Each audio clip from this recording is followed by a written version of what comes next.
I have a great time with my life, and I want to share it. I love living. I think that's infectious. It's something that you can't fake. Greatness is not this wonderful, esoteric, elusive, God-like feature that only the special among us will ever taste. You know, it's something that truly exists in all of us. It's very simple. This is what I believe, and I'm willing to die for it. Yeah. Period. It's that simple. I know who I am, and I know what I believe. I know who I am, I know what I believe. That's all I need to know. And that's all I need to know. So from there, you do what you need to do. Yeah. You know, and I think what happens is we make the situation more complex than it has to be. Because we're looking for complexity. There's got to be Absolutely. something complex to understand. It Greatness. can't be that easy. You know. We didn't grow up with the sense that where we were was where we were going to be. You know, we grew up with the sense that where we were almost didn't matter because we were becoming right. Something greater. The separation of talent and skill is one of the greatest misunderstood concepts for people who are trying to excel, who have dreams, that want to do things. Talent you have naturally. Skill is only developed by hours and hours and hours of beating on your craft. I've never really viewed myself as particularly talented. Where I excel is ridiculous, sickening work ethic. You know, while the other guy's sleeping, I'm working. While the other guy's eating, I'm working. There's no easy way around it. No matter how talented you are, your talent is going to fail you if you're not skilled. You know, if you don't study, if you don't work really hard and dedicate yourself to being better every single day, you'll never be able to communicate with people, with your artistry, the way that you want. So the only thing that I see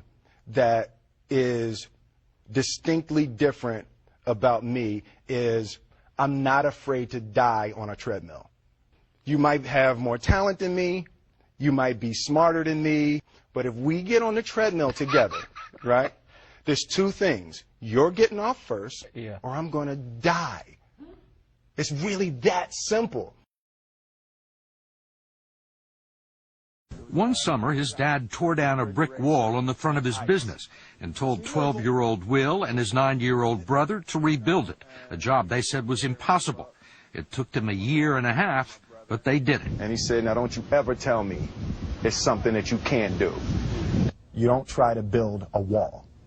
You don't set out to build a wall. You don't say, I'm going to build the biggest, baddest, greatest wall that's ever been built.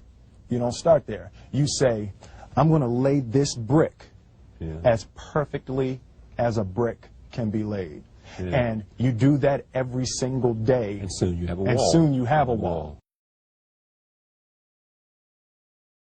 you know, it's an idea that my grandmother always had, that, you know, if you're going to be here, then there's a necessity to make a difference. She always instilled the responsibility, the spiritual responsibility that you have to make every group you come in contact with better. I want to do good. Yeah. I want the world to be better because I was here. I want my life, I want my work, my family, I want it to mean something. And it's like, it has, if you are not making someone else's life better, then you're wasting your time. You know, like your life will become better by making other lives better. I want to represent an idea. I want to represent possibilities. I want to represent the idea that you really can make what you want. One of my favorite books is The Alchemist, Paulo Coelho. And that's just, I just believe that. I believe that I can create whatever I want to create. The first step before anybody else in the world believes it is you have to believe it. There's no reason to have a plan B because it distracts from plan A. I think that there's a certain delusional quality that all successful people have to have. You have to believe that something different than what has happened for the last 50 million years of history. You have to believe that something different can happen. Confucius said, he who says he can and he who says he can't are both usually right. Being realistic is the most commonly traveled road to mediocrity. Why would you be realistic? What's the point of being realistic? Just put up a barrier. Yeah, I'm going to do it. It's done. It's already done. The second I decide it's done, it's already done. So now we just got to wait for y'all to see.